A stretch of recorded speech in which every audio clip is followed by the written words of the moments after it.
खरं तर आज राष्ट्रसंत तुकडोजी महाराजांची जयंती आहे। त्या जयंतीच्या सर्वांना शुभेच्छा देतो। राष्ट्रसंतांनी आपली ग्रामगीता लिहिताना ते शेतकऱ्यांना अर्पित केले होते। त्यांच्या पहिल्या पेजवर शेतकऱ्याचा हल हे सगळं चित्र रेखांकित केलं होतं। तर योगायोग फार चांगला आहे। ज्या वंचित घटकांसाठी ग्रामगीता लिहिली त्यांच्या जयंतीच्या दिवशी आज आम्ही धनुष्यबाण शिंदे साहेबांच्या नेतृत्वात शेतकरी आणि दिव्यांगांसाठी मजबूतीने उचलल्याशिवाय राहणार नाही।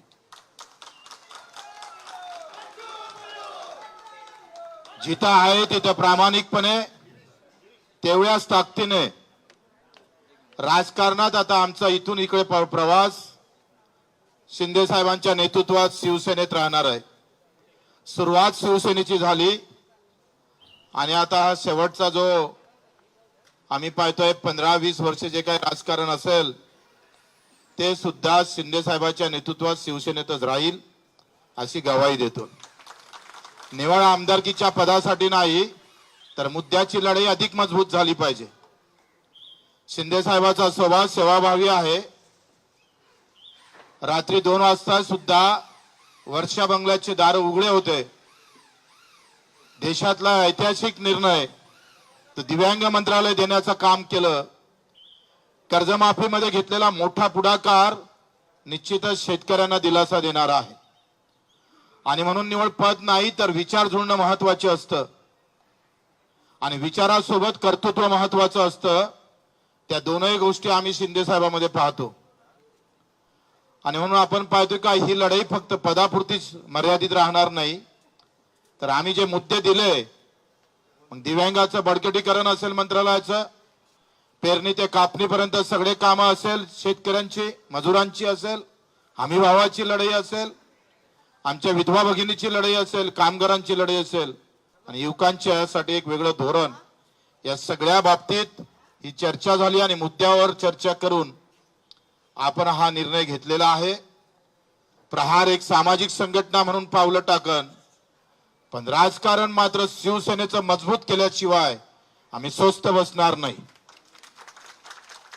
या महाराष्ट्राच्या कानाकोपऱ्यात जिथे जिथे उभं करता येईल शिवसैनिक उभा करू आणि तो शेतकऱ्यांसाठी, खऱ्या अर्थानं मजुरांसाठी, वंचितांसाठी आणि अधिक दृढ सेवेसाठी जो छत्रपती शिवरायानं जो विचार ठेवला होता, आखरी हे राज्य रयतेचं आहे, ते रयतेचं राज्य पुन्हा निर्माण व्हावं आणि त्या सर्वोच्च गादीवर पुन्हा आम्हाला शिंदे साहेब दिसावं यासाठीच आमचे प्रयत्न राहणार आहे। म्हणून मी आपले आभारही मानतो शिंदे साहेबांचे। आखरी त्यांच्या नावात अनाथ आहे आणि अनाथांचे ते नाथ पण आहे। तोच एक विचार घेऊन आम्हाला समोर जायचं आहे। मी आपले मनपूर्वक आभार मानतोय। फक्त आम्ही पाहतोय आमदारकीची साठी नव्हे तर हे जे मुद्दे आहे ते आता मोठ्या शिवसेनेच्या हाती जावं आणि हा अजेंडा आम्ही पाहतोय भगवा झेंडा घेऊन राबवणार आहोत। तो अजेंडा प्रहारचा पांढरा झेंडा घेऊन राबवत होतोय। आता झेंडा बदलला जरी असला तरी अजेंडा मात्र कायम आहे, लक्षात ठेवा आणि तोच अजेंडा घेऊन आपण समोर जाऊ। जी सावंतजी असेल यांनी फार आमच्यासाठी सगळं मेहनत केली। आमचे एकनाथजी शिंदे यांनी खरं तर माझ्यासारख्या एका कार्यकर्त्याला समजून घेतलं। आपण सर्व कार्यकर्त्यांनी सुद्धा या सगळ्या अगदी वेळेवर सगळे मुंबईतले कार्यकर्ते इथे उपस्थित राहिलात आणि 25 वर्ष एकनाथजी आम्ही स्वातंत्र्य म्हणजे मी 4 वेळा अपक्ष निवडून येणारा मला वाटते महाराष्ट्रात माल्याशिवाय दुसरा नाही आहे।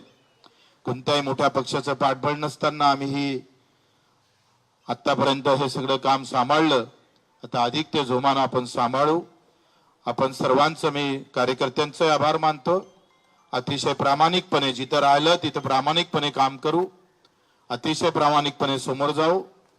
सर्व कार्यकर्त्यांनी जे मेहनत घेतली सगळ्यांचं नाव घेतलं तर अधिक रागरूग नको म्हणून नाव घेत नाही। आपल्या सर्वांचे आभार मानून इथे खास करून मीडिया तुमच्या सूत्रानंच हे सगळे सूत्र हलवले।